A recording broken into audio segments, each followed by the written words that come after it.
pessoal, essa é a nossa primeira aula de filosofia. Nós vamos ter 3 aulas de filosofia, tá?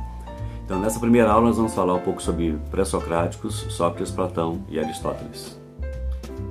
Preste atenção a alguns tópicos que são muito importantes. Quando é que surgiu a filosofia? A filosofia surgiu lá pelo século 6 a.C., na atual Grécia. Ela estava constituída por diferentes polis, cidades-estados que a gente chama, né? Por Mileto, Esparta e Atenas. E como que ela surgiu? Ela surgiu por diversos fatores. Tá? O primeiro foi o comércio. O contato com outras culturas permitiu o intercâmbio de ideias. Tá? Depois a divisão da sociedade.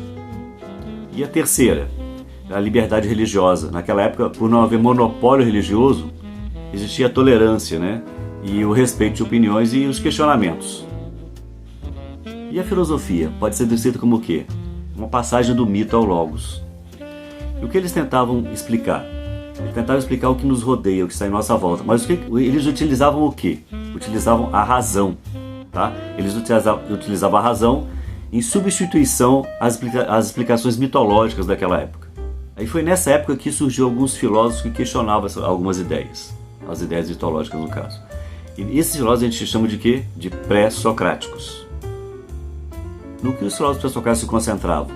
Basicamente em 2 questões. Qual é a origem, a matéria e o princípio da natureza?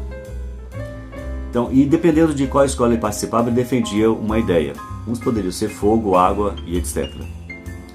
E a outra pergunta é: qual é a autêntica realidade?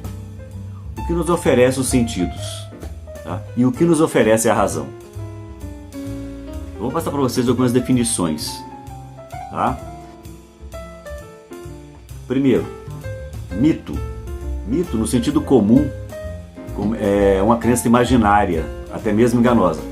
Nesse caso, tá esse nome de fábula, de conto ou de mistificação. Mas no sentido da filosofia, é uma narrativa didática que exprime uma concepção ou uma narrativa abstrata. A mitologia é um estudo comparado das narrativas míticas de diferentes povos no mundo. Essas narrativas são constituídas por símbolos cujas mensagens ultrapassam a razão e chegam ao inconsciente. Ela pode estabelecer uma pequena diferença entre o mito e mitologia, tá? Temos uma pequena diferença aí. O primeiro é principalmente falado e tem funções religiosas. Agora, já a segunda, a mitologia, depende de uma narrativa escrita, dos mitos, né? E de sua introdução ao universo literário. Cosmogonia são histórias ou mitos sobre a criação do universo, o sentido da vida humana e as relações das entidades, no caso, né? Elas podem ser divinas ou simplesmente não humanas. Teogonia é uma palavra composta de gonia e theos, que em grego significa as coisas divinas. A teogonia é, portanto, a narrativa da origem dos deuses, a partir dos seus pais e antepassados. Antropogonia significa o quê? Criação dos homens. Podemos pensar especialmente no campo filosófico, onde se estuda o homem, que é a antropologia, né? Na necessidade de responder à sua criação. Physis, também chamado de protogenia, que em grego significa primordial. Na mitologia grega, era a divindade primordial da natureza e um dos primeiros seres a surgir no princípio dos tempos. Ela também pode significar a palavra, tá? Origem.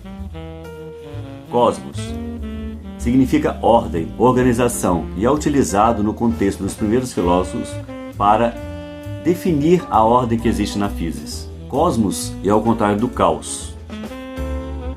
Arqué significa a fonte, a origem e a raiz de todas as coisas da physis, de onde as coisas vêm e para onde as coisas vão, que é o que os filósofos procuravam, a arqué.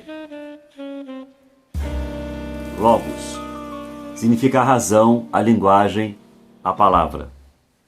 Então, vamos começar a falar alguma coisa sobre os pré-socráticos. Vamos começar com Tales de Mileto. Ao questionar as explicações mitológicas sobre a origem do universo, baseadas nos deuses e titãs da mitologia grega, Tales estava iniciando o primeiro movimento filosófico do Ocidente. Aristóteles diz que, apesar de Tales ser o primeiro filósofo, essa palavra filosofia ela só foi criada bem mais tarde por Pitágoras. Agora, diferente dos gregos antigos, Tales ele foi o primeiro a rejeitar a visão religiosa dos componentes da natureza serem sagrados, como o Sol, planeta e Lua.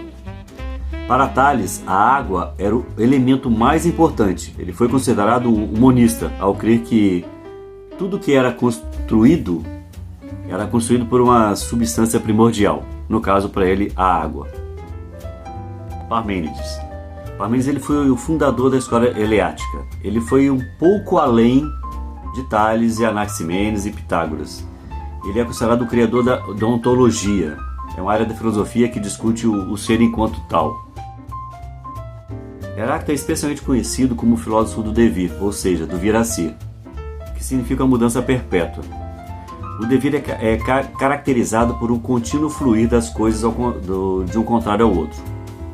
As coisas frias se aquecem, as coisas quentes se esfriam, as coisas úmidas secam, as coisas secas umedecem. Ele afirmava que o mundo tudo flui e que a realidade não é estática, não há substância fixa, mas tudo encontra-se em constante movimento. Lembra daquela frase: ninguém é igual quando entrar dentro de um rio, nem a pessoa e nem o rio. Então, sempre são diferentes em cada momento. Então, tudo flui. Então, a importância desses filósofos, desses pensadores, não se deve tanto às suas respostas, mas sim ao fato de eles foram os primeiros a buscar racionalmente a questão da natureza última das coisas e afirmar que a origem da natureza está nela mesma, não nos mitos. Nós vamos agora começar a falar sobre 3 filósofos. Quais são eles? O primeiro, Sócrates. O segundo, Platão. E o terceiro, Aristóteles. Sócrates, que nós denominamos período socrático ou antropológico. A filosofia passa a partir dele, então, a abordar questões essencialmente humanas. Sócrates afirmava a sua ignorância, dizendo a frase que ele mesmo definia-se como assim: só sei que nada sei. O método socrático consistia em 2 partes, que era maiêutica, que é uma ferramenta retórica argumentativa que consistia em sucessivas perguntas sobre a essência de algo, e a ironia. A resposta em tom irônico era dada ao interlocutor para mostrá-lo que o conhecimento que ele julgava ter estava, na verdade, incorreto. Então, o discurso de Sócrates trouxe uma série de aquisições e novidades, mas também deixou uma série de problemas em aberto. Em primeiro lugar, o seu discurso sobre a alma, que se limitava a determinar a obra e a função da própria alma. A alma é aquilo pelo qual nós somos bons e maus. Platão foi um dos mais importantes pensadores do período antropológico da filosofia grega. Platão elaborou uma teoria metafísica dualista, que são elas: o mundo das ideias e o mundo sensível. Mundo das ideias. Nesse mundo das ideias estariam as essências das coisas, dos conceitos, as ideias fixas e imutáveis, que descrevem essencialmente cada ser e objeto existente.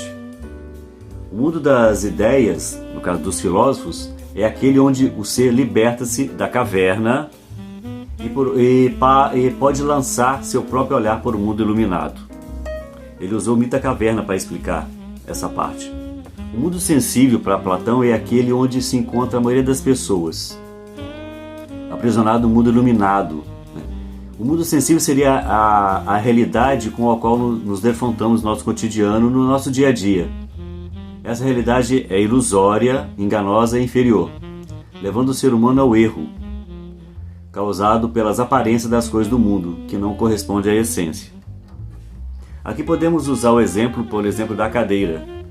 Quando a gente fala cadeira, o que a gente fala? A gente tem a ideia da cadeira, mas pode ser uma cadeira sem braço, com braço, tá?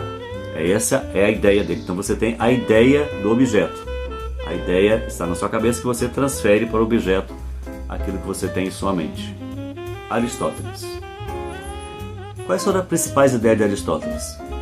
Sistematização, política e ética, metafísica, lógica e empirismo. Um parênteses. De vez em quando vocês vão ouvir passarinhos aí ao fundo. É porque eu moro bem natureza aqui do volta, então vai aparecer um pouquinho. Cantos de pássaros ao fundo, tá bom? Então vamos falar de cada um, começando por sistematização. E o que seria? Antes de Aristóteles, o estudo de filosofia compreendia uma mistura de astronomia, física, várias outras áreas, né, de conhecimento. O filósofo então foi o primeiro a classificar e sistematizar essas áreas e desenvolveu um estudo específico de cada uma, política e ética. Ele foi um defensor do sistema político democrático na qual Atenas já havia passado. Também escreveu o Tratado de Ética, tá, em que afirmava a necessidade da busca de uma moderação das ações humanas baseada na prudência, para que a vida em sociedade levasse os cidadãos à felicidade. E nós vamos estudar um pouco para frente. Aristóteles aprimorou os estudos platônicos. Ele foi um pouco ele afastou-se um pouco das ideias platônicas que era o seu mestre. Ele escreveu um tratado de 10 livros chamado Estudos da Filosofia Primeira, mas com o decorrer do tempo a gente começou a chamar de metafísica, que é um sentido mais significativo, que é além da física. Pois por que é além da física? Ele tratava sobre o ser em geral, ou seja, seria uma espécie de ciência geral, que seria a mãe de todas as coisas. Lógica. Aristóteles fundamentou as primeiras noções da lógica clássica, baseada na argumentação e na retórica. Em seus estudos, ele buscou uma forma de linguagem que fosse formalmente válida e que buscasse argumentos que fossem fundamentados em premissas. Aí surgiu a noção de silogismo, empirismo. Sendo o primeiro filósofo a fundamentar a necessidade do conhecimento prático, advindo da observação e da atenção dos sentidos do corpo, Aristóteles deixou em seu legado intelectual o conhecimento empírico, que mais tarde ia ressoar na filosofia escolástica e na filosofia moderna, aí chamando a atenção dos pensadores para o entendimento dos efeitos do mundo com base em suas causas. Aristóteles foi responsável por significativas mudanças na filosofia. Ele influenciou pensadores medievais da escolástica, Alberto Magno e Tomás de Aquino. Na pintura ao lado, vocês podem ver que no centro estão os dois filósofos, Aristóteles e Platão. Aristóteles com a mão voltada para baixo e Platão voltada com a mão para cima, que é dando a ideia do que os dois pensavam. Platão com o mundo das ideias para cima e Aristóteles no mundo sensível para baixo.